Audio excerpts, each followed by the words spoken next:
सम्मतिनानिधंसन् वीरे स्वेमं तैव्यावगणम् अगुर्लघुमब्बावाहम् अट्टगुणा होन्ति सिद्धाडम् तव सिद्धिर्णय सिद्धि संजम सिद्धि तरिति सिद्धिया नाणं मिदन्ति नम्ये सिद्धि शेषाणमश्यामि।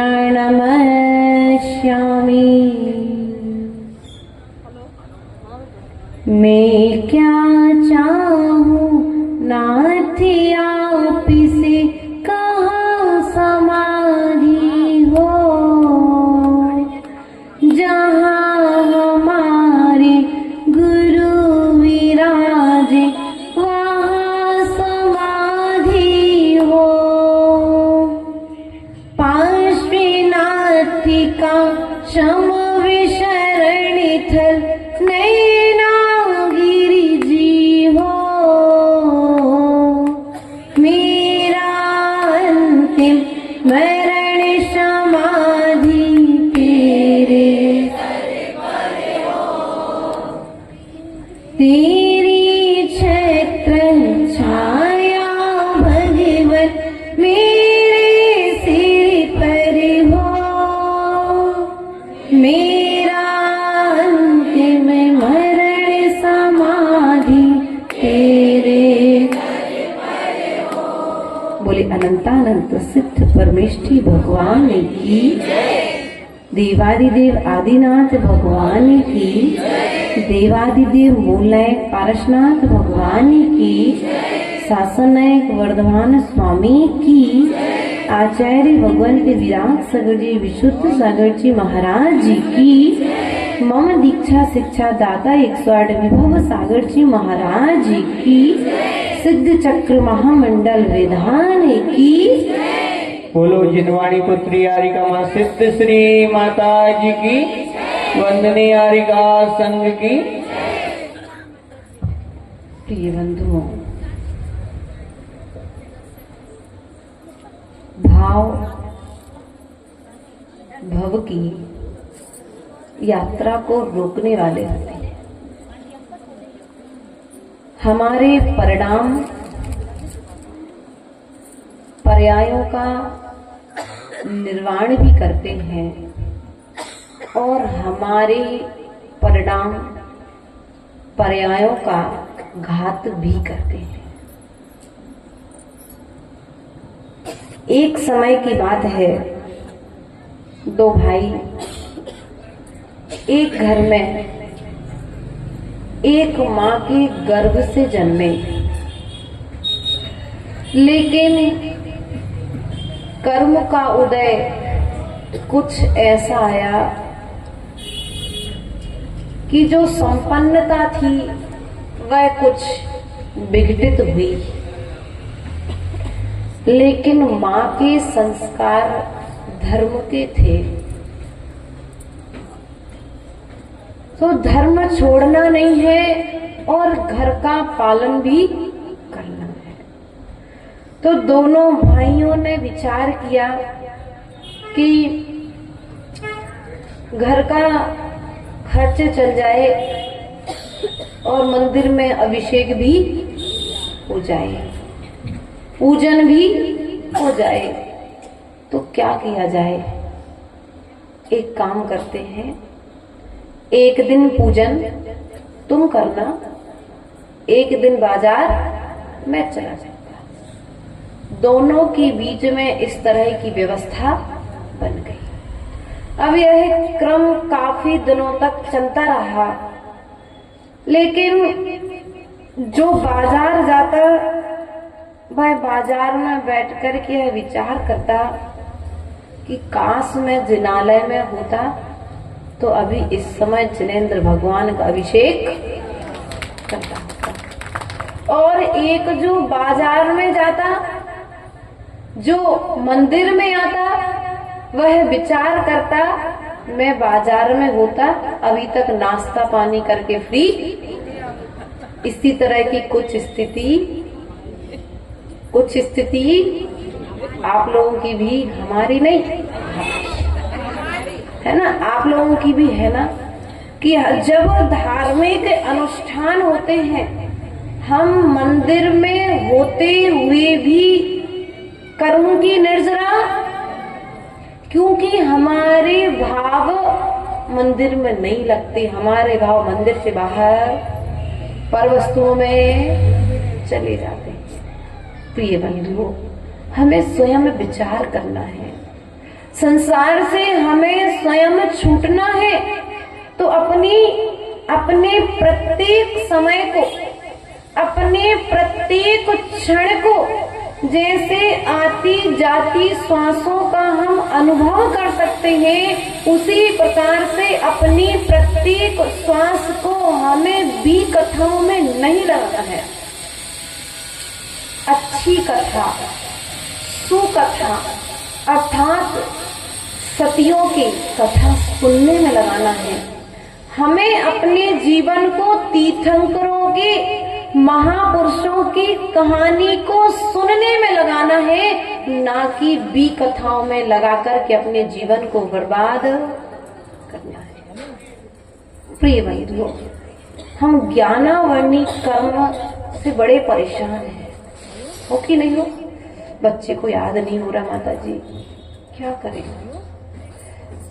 पति बीमार रहता है, क्या करें माता जी? दुकान चल नहीं रही। पहले तो बहुत सब कुछ था, लेकिन अब धीरे धीरे सब कुछ है को प्राप्त। एक ना एक हमारे घर में बीमार। सुनो तो, कहानी किसकी है ये? आप लोगों की। इसका मूल कारण मालूम है क्या है? माताओं, आप लोग को सुनने की जरूरत है। गलती इनकी नहीं है, भैया लोगों की, इसमें गलती आपकी है। कैसे? अशुद्धि के दिनों में चौके में प्रवेश करते। क्या करते आप लोग?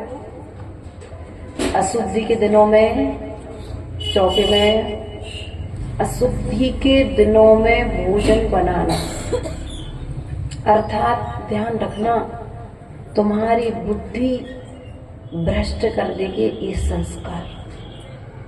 आगम में आया है, चौथे दिन के बाद ही महिलाएं चौके में प्रवेश कर सकती हैं। अर्थात आप लोग कितने दिन में सिर धोते हो?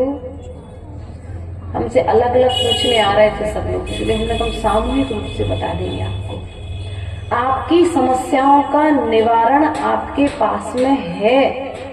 3 दिन तक पूर्व के दिनों में, पूरब में अर्थात जब दादी लोग का समय रहा, महिलाएं अपने पति का मुख नहीं देखती थी 3 दिन तक एक कमरे में। आज स्थिति क्या है? देखो, दादी सबका छूने कर जाती। ध्यान रखो, हमें सब तरह की व्यवस्थाओं को ध्यान। यदि बच्चा विकलांग हो रहा है, आंख नहीं है, कहीं बचपन से कान में सुनाई नहीं दे रहा है, तो अशुद्धि के दिनों में हम एक साथ रह रहे हैं, इस कारण ये परिणाम हम वर्तमान में भोगने। अब सिद्ध चक्र विधान करने से कर्म का क्षय होगा। हाँ, कर्मों का क्षय होगा, लेकिन आपको पहले संकल्प लेना पड़ेगा। हमारे भैया लोग संकल्प ले लें कि हम चौथे दिन का बना भोजन नहीं करेंगे, और आप लोग संकल्प ले लो कि हम चौथे दिन चौके में, 3 दिन तक तो बिल्कुल चौके में, 5वें दिन, अभी हम लोग एक ग्रंथ पढ़ रहे थे, 5वें दिन महिला अपने जेठ को भोजन देने के योग्य है। कौन से दिन? ग्रंथों में आया है। चौथे दिन पति को भोजन दे सकती है, लेकिन 3 दिन किसी भी हालत में चौके में प्रवेश। चौका लगाओ, कच्ची सब्जी तो बना ही सकते हम, बाहर के हैं तो ऐसा तो। और हम लोग कहते हैं तो कहते माता जी सब्जी तो बाजार से आती है, बाजार से आए तब भी अगर आपके घर में चौका लगा है तो आप अशुद्धि के दिनों में कच्ची सब्जी भी नहीं बना सकते हैं, पोंछा भी नहीं लगा सकते, क्योंकि आपका पानी भी, इसलिए ध्यान रखना है। हमें छोटी छोटी जो त्रुटियां हम करती हुए आ रहे हैं, उन त्रुटियों को हमें सुधार करना है, क्योंकि हम इस नई पीढ़ी को क्या सिखाएंगे। आज बच्ची छोटी सी है, उसको अभी से, छोटे से बच्चे जिसको कुछ अभी खाने पीने में भी उसे आपने कुछ नहीं दिया, लेकिन उसकी आंखें कमजोर हैं, बाजार का कुछ भी नहीं खा रहा है, कैंसर जैसी बीमारियां 8-8 साल के बच्चों को हो रही हैं। क्यों? आपके लिए घर पर भोजन बनाने का समय, सो बाजार के मैगी का पैकेट ले आओ और बनाओ और बच्चों को खिला के फ्री, और फिर बैठ करके बढ़िया मोबाइल, टीवी देखो। जो करते उनके लिए समझदार आप लोग को होना पड़ेगा। हम अपने घर में अशुद्धि स्वयं फैला रहे हैं अपने प्रमाद के कारण। आज बच्चे आपकी बात नहीं मान रहे हैं तो कहीं ना कहीं वह अशुद्ध वातावरण आपके घर में। चटाई एक अलग होती थी, आज सोफा सेट, डबल बेड के, उन पे ही सब दिनों में हम, विनोद के यहाँ नहीं होता लेकिन अन्य के यहाँ भी, तो यहाँ पर एक के लिए नहीं, सर्वत्र जो करते हैं उनके सुधार के लिए बात कही जा रही है, जो नहीं करते हैं उनके लिए आगे के लोगों को प्रेरणा देने के लिए बात कही जा रही है। इसलिए प्रिय बंधुओं, ध्यान रखना है, हमारे द्वारा यदि छोटी छोटी भी अशुद्धियां किसी भी तरह से जिनालय में, हमारे घर में फैल रही हैं, तो अशुद्धियों से हमें बचने का पुरुषार्थ। आज बच्चे आपकी बात नहीं मान रहे, कारण कहीं ना कहीं तुम्हारी अशुद्धि भोजन में, तुम्हारे विचारों में, और सबसे ज्यादा विचारों में अशुद्धि आ रही है तुम्हारे भोजन से। भोजन कौन सा चल रहा है हमारे घर में? जो भोजन कभी दादी माताओं आपके घरों में है, मंडी तो बहुत अच्छा है, अगर 150 घर होंगे तो 150 घर में 150 सास तो होंगी, है ना। तो आप लोगों को इनसे सीखना चाहिए शुद्ध भोजन की व्यवस्था। प्रिय बंधुओं, सुधार हमें स्वयं से ही करना पड़ेगा। यहाँ पर कर्मों की व्यवस्थाएं प्रारंभ हुई हैं।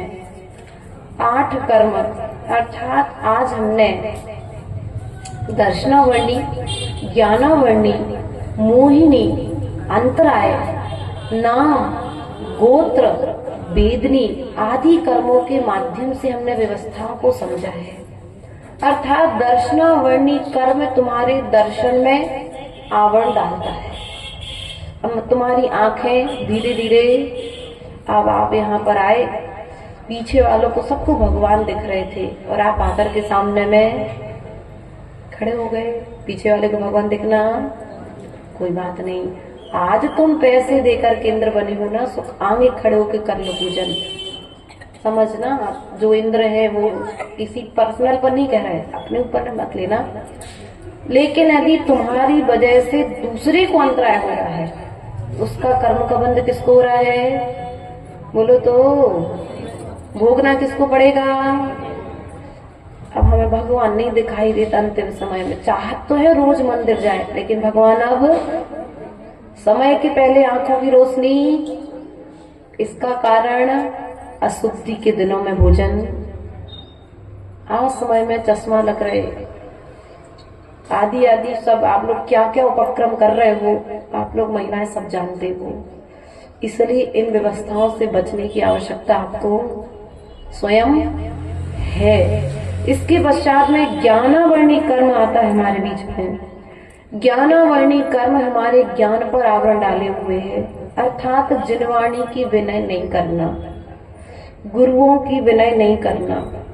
क्योंकि देखो शास्त्र जिनवाणी मात्र है, अरहंत देव मात्र है, लेकिन गुरु में तो अरहंत भी है, शास्त्र भी है और गुरु भी है। अर्थात जिनमें तीनों समाहित हैं, उनकी विनय यदि हम नहीं कर रहे हैं तो हम ज्ञानावर्णी कर्म का तीव्र बंध, ज्ञानावर्णी कर्म के बंध से बचना है तो मंदिर में रखी जिनवाणियों पर कवर चढ़ाओ। क्या करना है आपको? जिनवाणी पर फटी जिनवाणी, उसको आप लाकर के व्यवस्थित तरीके से गाद आदि से आप उसको चिपका सकते हैं, उससे व्यवस्थित कर दीजिए। आज आप जिनवाणी को व्यवस्थित करेंगे, एक दिन ऐसा आएगा कि आपके लिए भी सब कुछ अपने आप जल्दी याद होने लग जाएगा। आपका कर्म का क्षय तो आज हम लोग आपके बीच में बैठे हैं तो कोई पूर्व जन्म से तो जो लेकर के आए थे ज्ञान वो तो आया ही था पुण्य से, लेकिन उसमें भी जो कमी थी उस ज्ञान की पूर्ति कहाँ से हुई? हम लोगों को भी याद नहीं होता था। कल यहीं बैठे बैठे आप भक्ति कर रहे थे, हम यहीं बैठे बैठे तत्वार्थ सूत्र के कुछ सूत्र याद कर लिए, क्योंकि सबसे पहले जब इनसे सुनना है तो पहले हमें सुनाना पड़ेगा। सो पहले हम सुना रहे, बाद में तुम लोग सुनाना। तो ये क्षयोपम आया कहाँ से? जिनवाणी की विनय से। हमें अर्घ चढ़ाना है सो जिनवाणी गिर जाए चाहे जिनवाणी जल जाए। कई बार ऐसा भी होता है, अति भक्ति में हम विवेक को एक तरफ रख देते कि नहीं रख देते हैं। अपने विवेक को एक तरफ रख कर के नहीं आना है, विवेक को साथ में लेकर के आना चाहिए।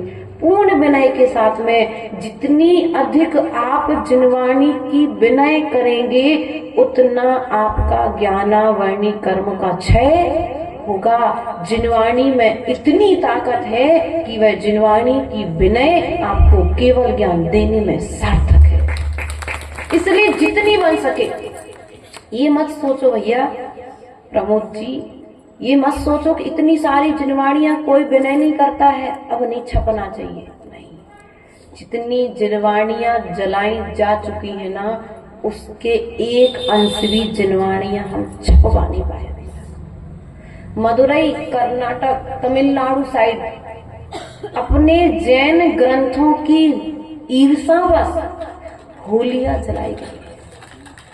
कमरे कमरे भर ग्रंथों को एक बार में बोलो तो जला दिया। और हम तो विनय भी छपवा नहीं सकते तो कम से कम विनय तो कम से कम इतना नियम हमें लेना चाहिए, साधुओं के पास जाकर के हमें शास्त्र दान देना चाहिए, पैसे दान नहीं। क्या दान देना है? क्या दान देना है? शास्त्र दान आप दीजिए। आप साल में महीने में एक जिनवाणी पर कवर चढ़ाने का नियम ले सकते कि नहीं ले सकते?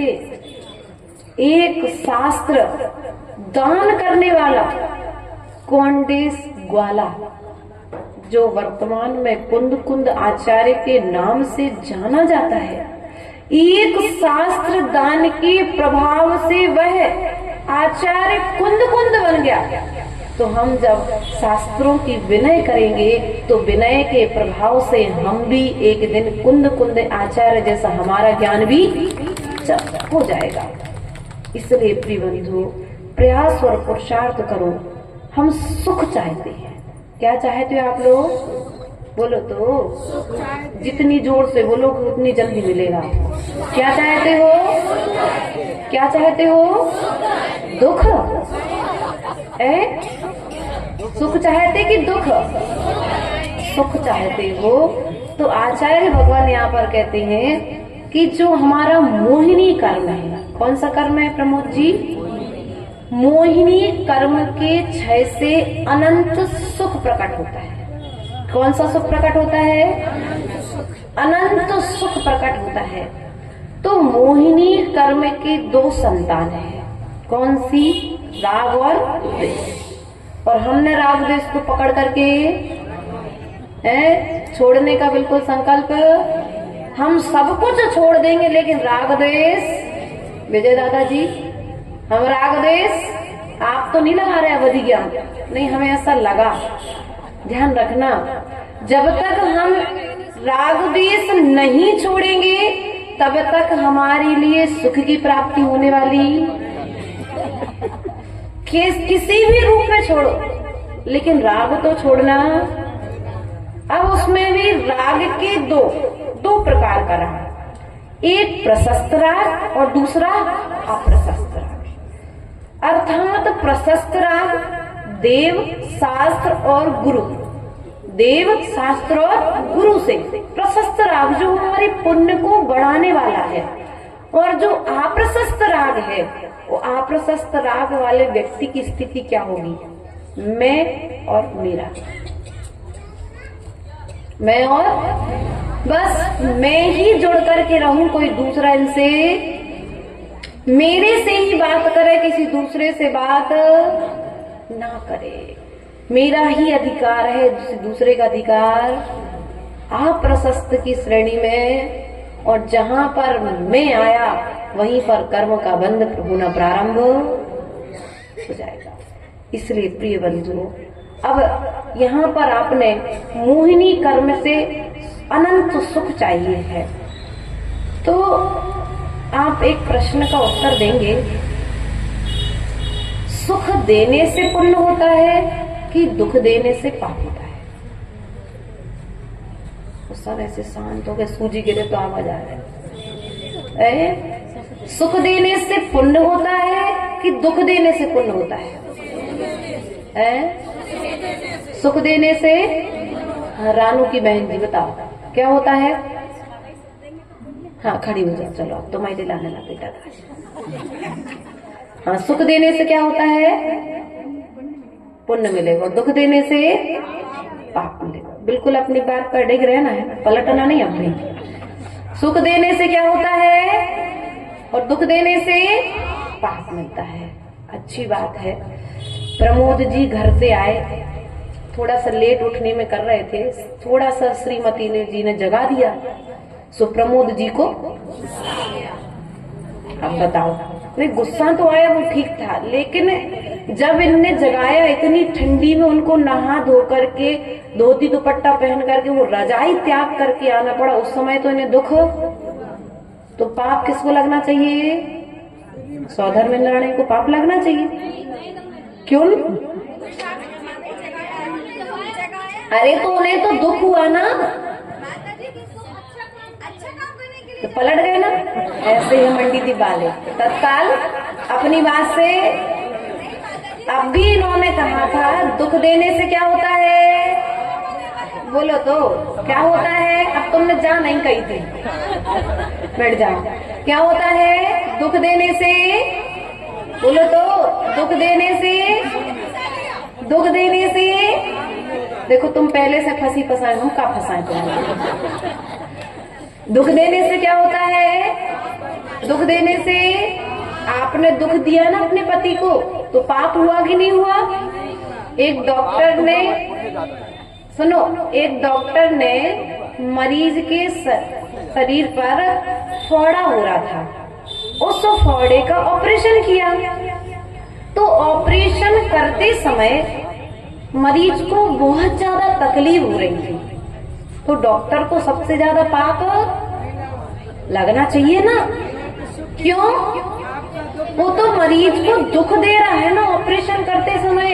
एक तो पैर में फोड़ा हो गया और उस फोड़े पर भी औजार लगा रहा है, तो उस डॉक्टर को दुख। देखो यहाँ सब प्रवचन करने वाले हैं, हमें सिखा रहे सब। क्या कहा यहाँ पर? ध्यान रखना, अभिप्राय तुम्हारा कैसा है? अर्थात जैन धर्म जो है वह अभिप्राय पर डिपेंड करता है।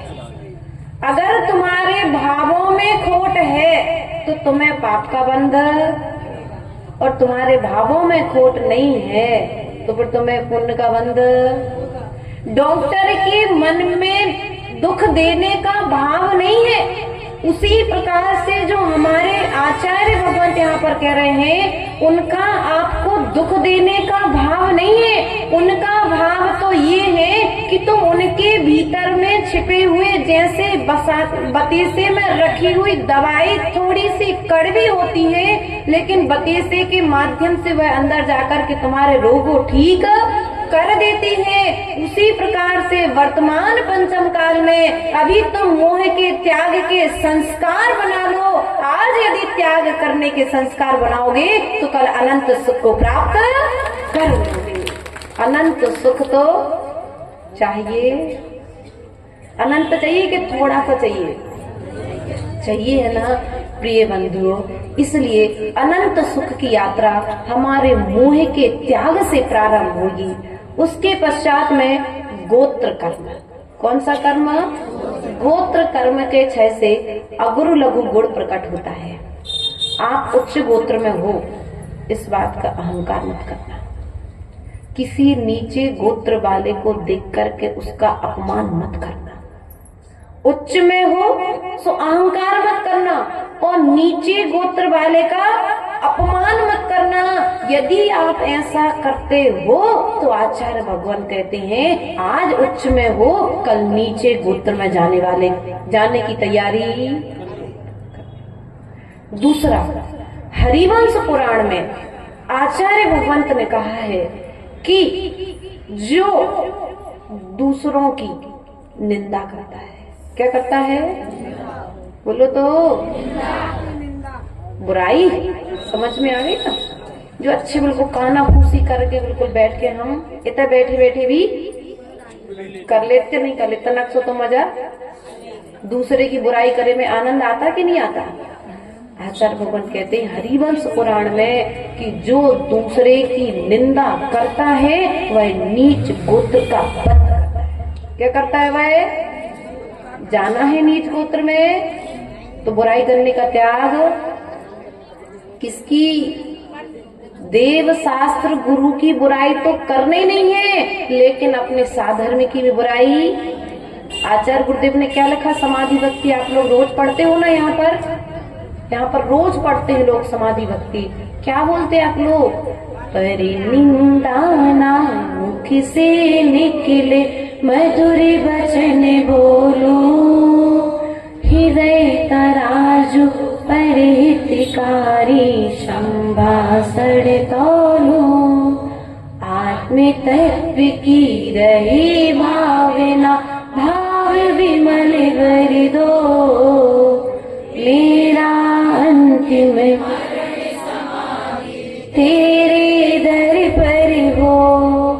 पर निंदाना मुख से निकले, मधुर वचन। शक्कर खाने में कैसी लगती? बोलो तो। रसगुल्ला, हलवा खाया था कल परसों खाया था, कल नहीं था, परसों था। कैसा लगा था? अच्छा लगा था ना? अच्छा लगा था कि नहीं लगा था? आचार्य भगवान कहते हैं जैसे शक्कर मीठी होती है, उससे भी मीठे हमारे वचन होना चाहिए। हमारे इन वचनों से धर्म तीर्थ चले, हमारे इन वचनों से तीर न चले।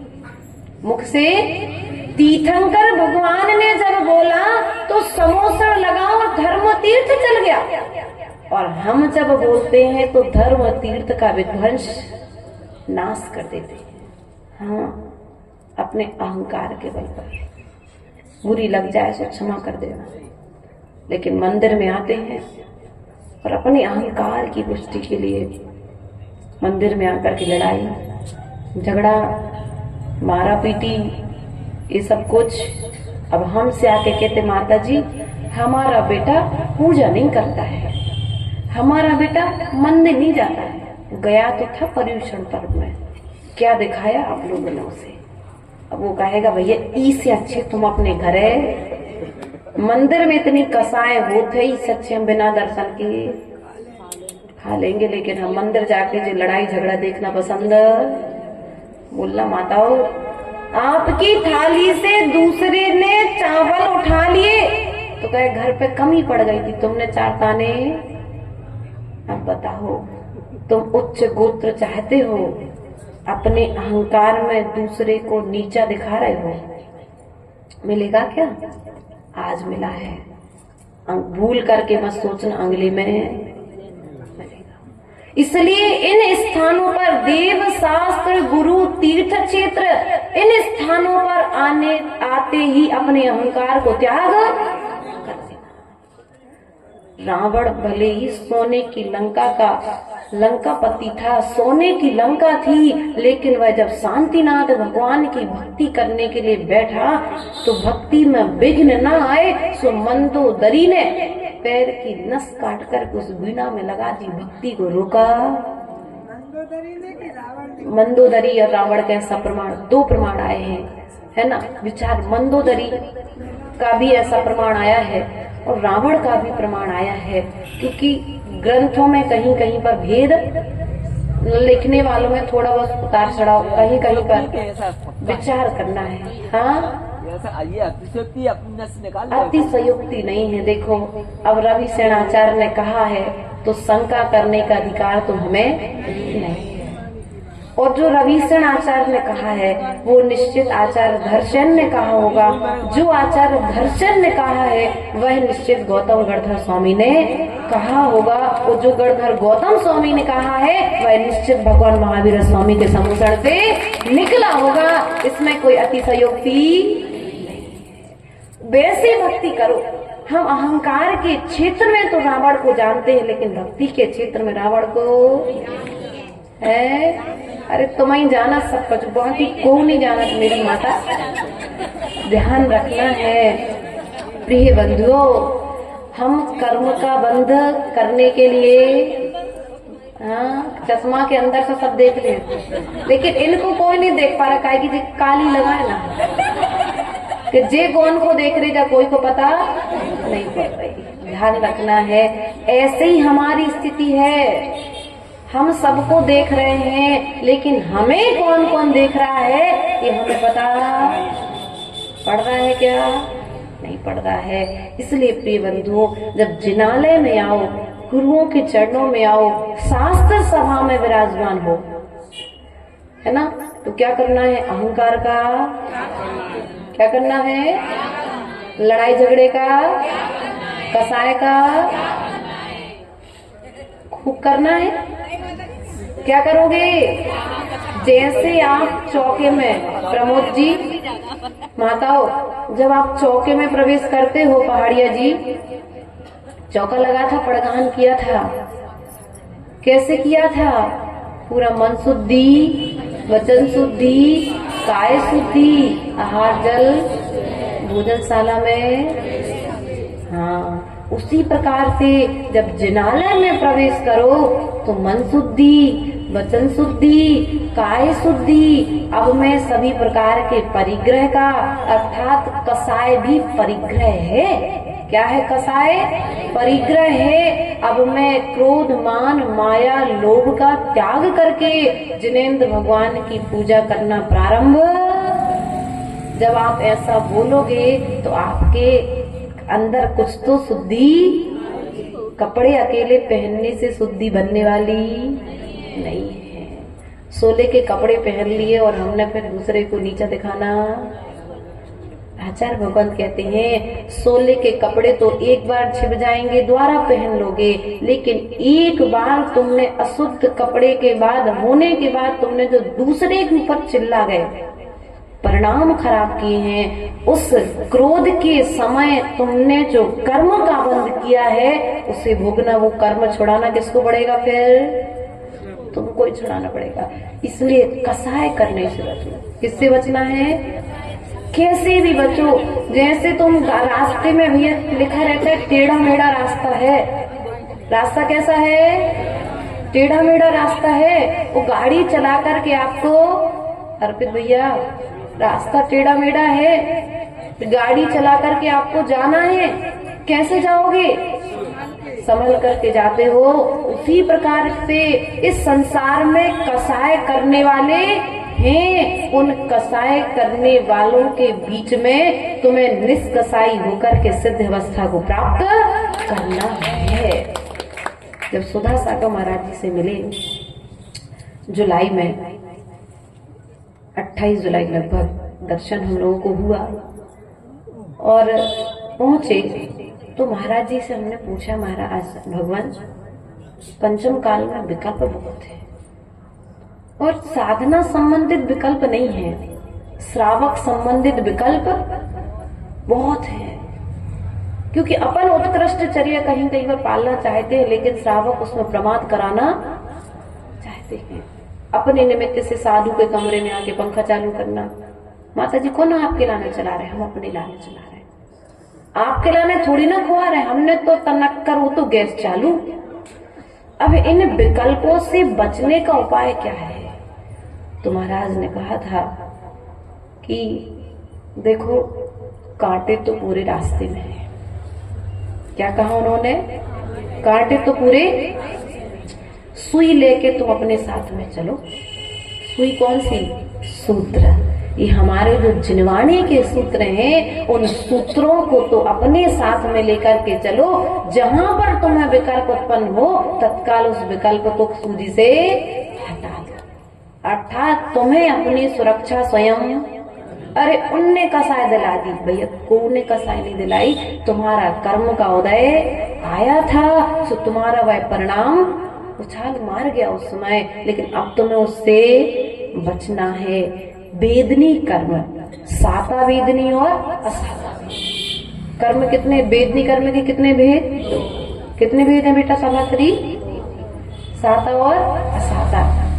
अर्थात तुम्हारे लिए सब कुछ अच्छा अच्छा मिल रहा है, ये तुम्हारा साता का उदय, शरीर अच्छा है, भोजन पचाने की शक्ति अच्छी है, लेकिन किसी का असाता का उदय है कि शरीर की क्षमता नहीं है, सब कुछ अच्छा करने के बाद में भी उसे बुरा मिल रहा है। अच्छा कार्य करने के बाद में भी लोग क्या कह रहे हैं? बुरा कह रहे हैं। शरीर साथ नहीं दे रहा है, कहीं पैसा नहीं है, तो ये साता और असाता का उदय अच्छा हो जाए तो साता और बुरा हो जाए तो असाता वेदनी कर्म का उदय। आयु कर्म, उसके पश्चात में नाम कर्म। कौन सा कर्म आता है? नाम कर्म के कितने भेद हैं? कितने भेद है सभाश्री? है संघश्री सभा कितने हैं बेटा? नाम कर्म के कितने भेद हैं? 93। ध्यान रखना है प्रिय बंधुओं, ये जो हमने अभी कर्म की प्रकृतियां पढ़ी थी, उन कर्म की प्रकृतियों में नाम कर्म के भेद आए थे। शरीर नाम कर्म, अर्थात तुम्हारे लिए किसी को अच्छा शरीर, लंबा अच्छा व्यवस्थित शरीर मिल गया, किसी को एकदम छोटा शरीर मिल गया, किसी के लिए अपने अपने कर्म के उदय से तुम्हारे शरीर की संरचना हुई है। अपन ने अभी एक एक कर्म यहाँ पर पढ़ा था कि नहीं पढ़ा? पढ़ा है। शरीर नाम कर्म की जो रचनाएं थी यहाँ पर, कुब्जक संस्थान, वामन संस्थान, औदारिक, वैक्रियक, आहारक, वज्र ब्रसव, ब्रज नाराज सहनन, अर्ध नाराज, नाराज कीलक, असम प्राप्त, श्वेत नाम कर्म, पीत नाम कर्म। कोई गोरा हो गया तो कोई काला हो गया, इसमें किसी का दोष नहीं है। आजकल के बच्चे कहते मम्मी तुमने बादाम नहीं खाई थी क्या जमाने में? या तुमने नारियल नहीं? भैया नारियल और बादाम खाने तो ये बाह्य कारण है, भीतरी कारण तो तुम्हारा नाम कर्म का उदय है। अब किसी किसी के माता पिता देखो तो अच्छे गोरे और बच्चा बिल्कुल चाइनीज, बिल्कुल साउथ। कौन कहाँ के हैं? अब तुम और समझ जाओ कहाँ के हैं काले लोग। तो वैसे बच्चे भी कहीं कई बार देखने में मिलते कि नहीं मिलते। तो ये क्या है? नाम कर्म का उदय है। इसमें माता पिता का कोई दोष, किसी किसी के माता पिता एकदम सांवले, बच्चे एकदम बिल्कुल गोरे होते हैं। तो ये क्या है? स्वयं का ही कर्म का उदय है, ऐसा हमारे लिए जानना चाहिए। आगे आकर के कहते हैं कि एक अंतराय कर्म हमारे बीच में आया था, दान अंतराय, भोग अंतराय और लाभ अंतराय। कौन सा कर्म आया था? दान, भोग, दान अंतराय, लाभ अंतराय और भोग अंतराय।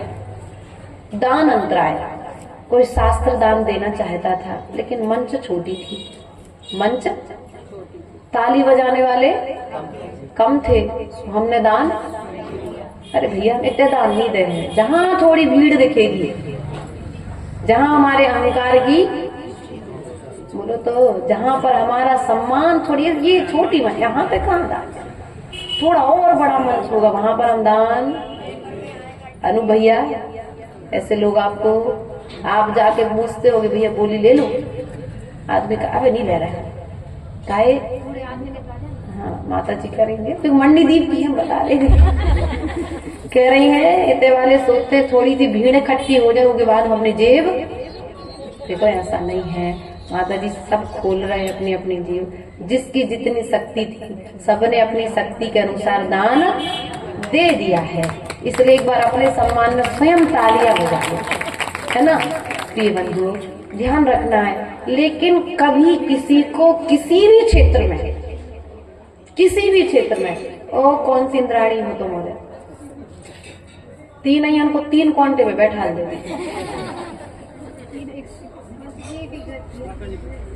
सुनो ध्यान रखना आप लोग, अंतराय कर्म का बंध कर दो ऐसा करके।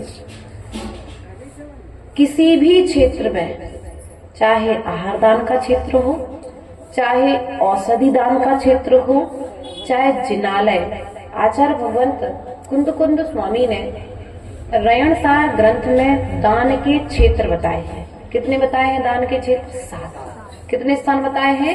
7। कौन कौन से?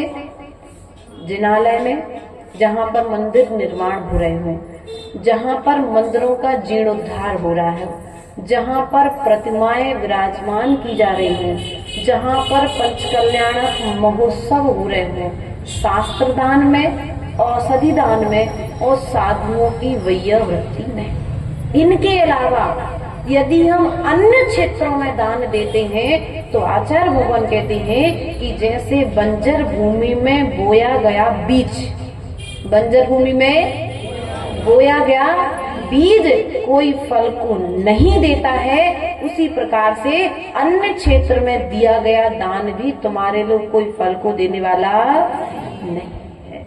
इसलिए दान देने के पूर्व स्थान का चयन करना अनिवार्य है। अपने अहंकार का त्याग करना अनिवार्य, नहीं तो दान देने के बाद अरे हमने तो 1 लाख की बोली ली तो हमारा तो सम्मान ही नहीं हो, तो बेचारे जो उनको 1100 वाले को सम्मान बहुत हो खिलाने तुमने। देखो ध्यान रखना आप लोग, कैसे कैसी परिस्थितियां बनती हैं, समझदारी का परिचय अपन को देना है। दान दे करके भूल जाओ, क्या करना है दान देने के बाद? तुम भूल जाओ, दूसरा देने की प्रेरणा ले ले।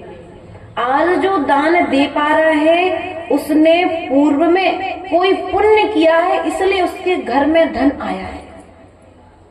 आज दान कर पा रहा है विनोद की माता, आज तुम यहाँ पर भोजनशाला तुम्हारे बच्चे ने यहाँ पर दी है, इसलिए उसके प्रभाव से इतने लोग विधान अच्छे से कि घर जाकर के भोजन बनाना है क्या?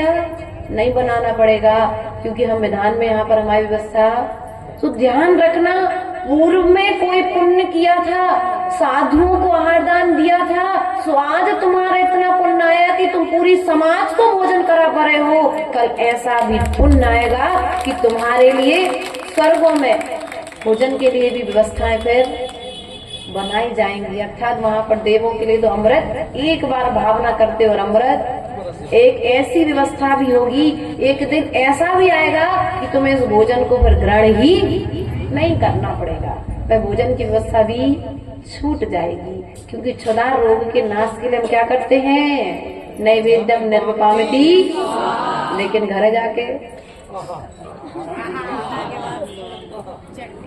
अगर पूजा करके जल्दी पहुंच गए, कहाँ है इनकी बाई? अर्पित की बाई गई, मम्मी है बाई। बाई मतलब महाराष्ट्र में पत्नी को बोलते हैं बाई। अब समझ जाओ तुम मोरे। सुनो, अब यहाँ पर तो अच्छी पूजा करी और घर पर जाकर के थाली नहीं मिली। अब बेचारी घर वाले की स्थिति क्या होगी? देखो आप लोग समझदार हो, अपन को ऐसा कार्य चक्रवर्ती से प्रेरणा लेनी है। हमें चक्रवर्ती जैसा धन चाहिए ना। बोलो, मनुष्यों का राजा कौन होता है? तो हमें चक्रवर्ती से प्रेरणा लेना चाहिए कि चक्रवर्ती जब भोजन करने बैठता था और भोजन करने जब बैठता था और भोजन थोड़ा सा, जिसकी सेवा में 365-60 रसोई जिसका भोजन बनाते हो, फिर भी यदि कभी गरम खीर आ जाए तो चक्रवर्ती अपने सुभद्रा रानी पर क्रोध, वो उतने समय नमोकार मंत्र का जाप करता था, क्रोध नहीं करता था। और आप लोग क्या करते हो? अनु भैया देखो, आपकी सच्चाई आपकी मम्मी बता रही।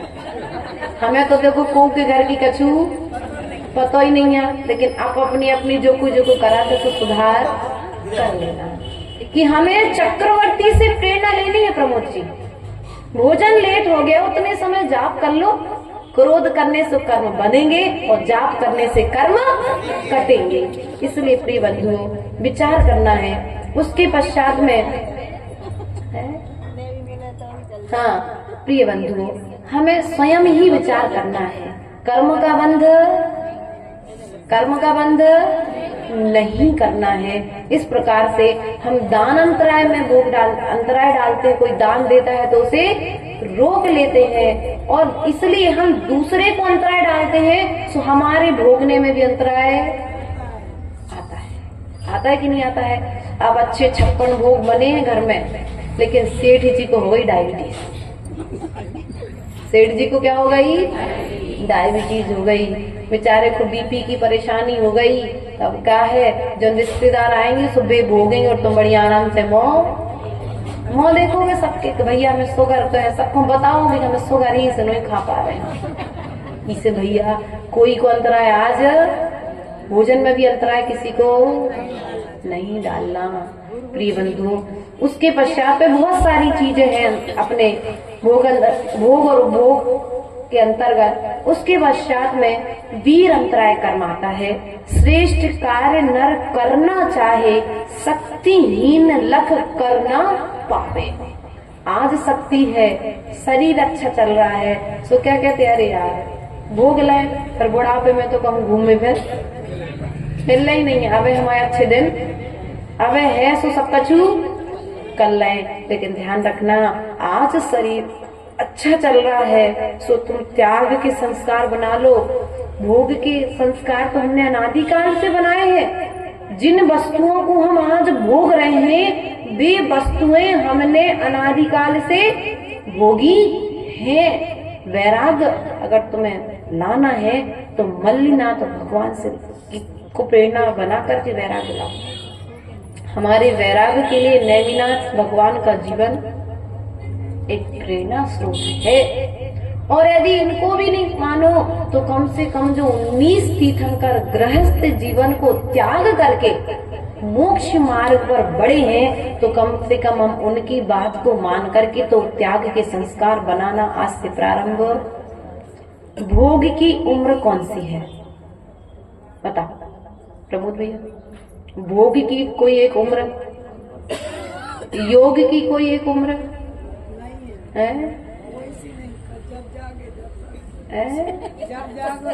अंगूरी दादी बहुत अच्छे प्रवचन करती है। ध्यान रखना आप लोग। देखो अपने ग्रंथों में आचार्य भगवंत ने 8 वर्ष अंतर मुहूर्त, कितनी उम्र बताई योग की? कितनी उम्र बताई? विजय दादा अभिषा बड़ी हो गई, 8 वर्ष कितनी उम्र आई है? 8 वर्ष। 8 वर्ष अंतर मुहूर्त में व्यक्ति दीक्षा लेकर के केवल ज्ञान को प्राप्त कर सकता है। और अभिषा तो कितने साल की हो गई दादा? 12 साल की।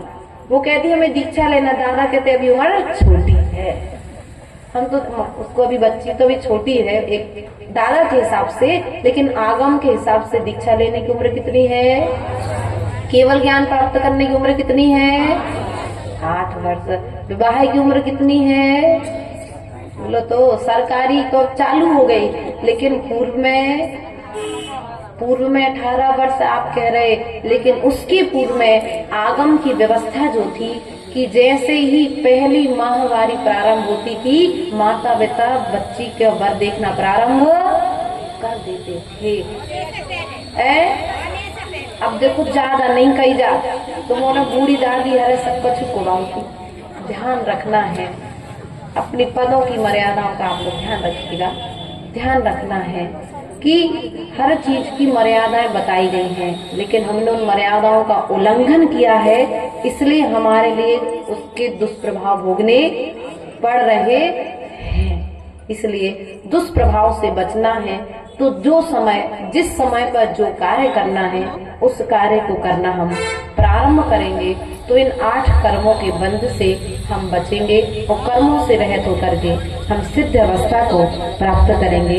बोले परम पूज्य आचार्य गुरुवर 108 विभव सागर जी महाराज की, द्वादशांग जिनवाणी माता की, जिनवाणी की ज्ञान से सूझे लोकालो।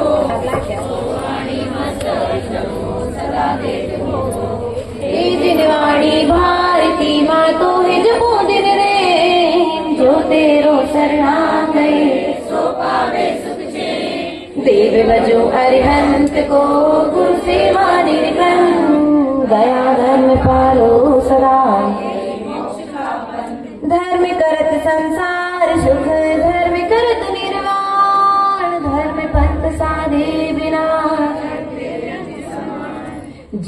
जब जीवन का अंत हो मेरे सामने एक संत हो, जब जीवन का अंत हो मेरे सामने एक संत हो। मेरे ओठों पर अरिहंत हो, महावीर का वह पंथ हो। मेरे ओठों पर अरिहंत हो, महावीर का वह पंथ हो। कसायों की आग में कसायों की आग में जलता आया हूँ, वासना की राह पे चलता आया हूँ, वासना की राह पे चलता आया हूँ। दुख भरी से यात्रा का हो, दुख भरी से यात्रा का सुखद अंत हो, जब जीवन का मेरे सामने मेरे ओठों पर अरिहंत हो, महावीर का तन में जब तक सांस है, मन में एक भी सांस है। तन में जब तक सांस है, मन में एक भी सांस है। मुक्ति की ही प्यास है, पंडित मरण की आस है। मुक्ति की ही प्यास है, पंडित मरण की आस है। तने अचल और मने अमल हो, तने अचल और मने अमल हो, अब ना कोई गंध हो, जब जीवन का अंत हो मेरे सामने तेरे ओठों पर अरिहंत हो, महावीर का वह पंथ हो। धर्म में मेरी प्रीत हो, वेदना में जीत हो। धर्म में मेरी प्रीत हो, वेदना में जीत हो। आगम का संगीत हो, प्रभु नाम का गीत हो। आगम का संगीत हो, प्रभु नाम का गीत हो। साधना के बंधन वन में हो, साधना के बंधन वन में भावना बरसन